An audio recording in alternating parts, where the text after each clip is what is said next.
You asked earlier at the beginning, is there a true sanctuary? The antitype. Let's look at Hebrews chapter 8. God couldn't make it plainer than this passage. Hebrews 8, 1 and 2. There's no better book in the Bible to study the sanctuary than the book of Hebrews and Christ's priestly ministry. Now of the things which we have spoken, this is the sum.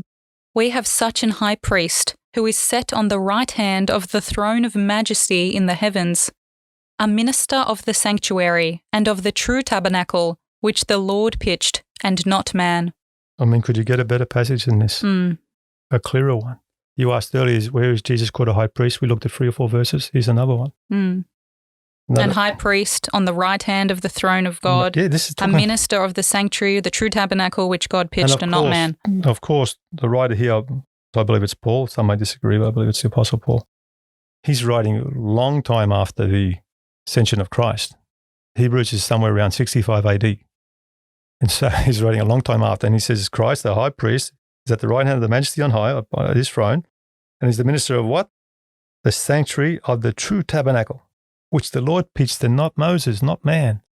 What a wonderful, beautiful, simple passage. There is really no reason to read this figuratively. Oh, no, certainly not. Certainly not, because that's where he wants to focus our attention. In heaven, and the work Christ is doing there as our high priest in the true tabernacle, where the Levitical one was simply a type of. Yeah, right. This is the true. This is the true. And he just said that. He just said it, the true tabernacle. Yeah, he does. Look at chapter 9 as well, verse 11 and 12.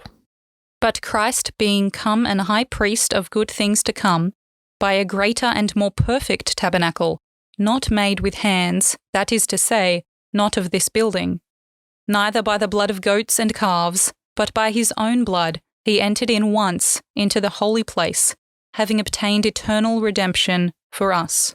That's why we read earlier in Leviticus 16 about how the high priest would take the blood of a bullock for himself and for his household, and then, of course, the blood of goats for the people. That's why we read that, because now he's telling us about the true work in heaven.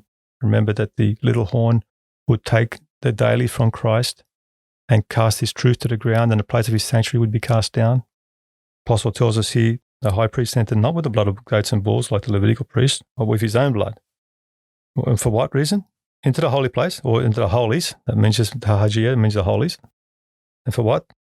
Having obtained eternal redemption for us. That's the work he's seeking to do for every one of us, just like the high priest was doing on that type.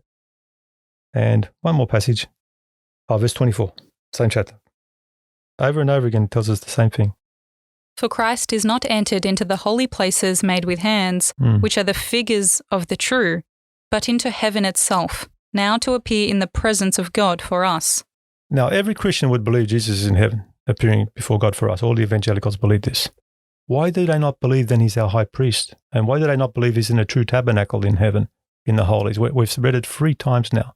The tabernacle the Lord pitched and not man, where he's entered in to the holies. And twice it says it now, as our high priest.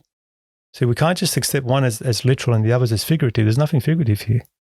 He's entered into the holy places, that Tahagia, again, the temple in heaven, not made with hands, which are the figures of the true, as we saw, they were types.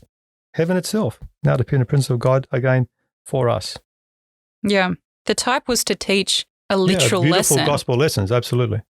By faith, they were to look past that priest, look past the blood of that lamb. Which was an example. Their faith was to pierce through that to the true Messiah, the true Lamb of God, and what his blood and his intercession could do for us. Before he could become a priest, he had to become the sacrificed. And then he presents his sacrifice as priest on our behalf.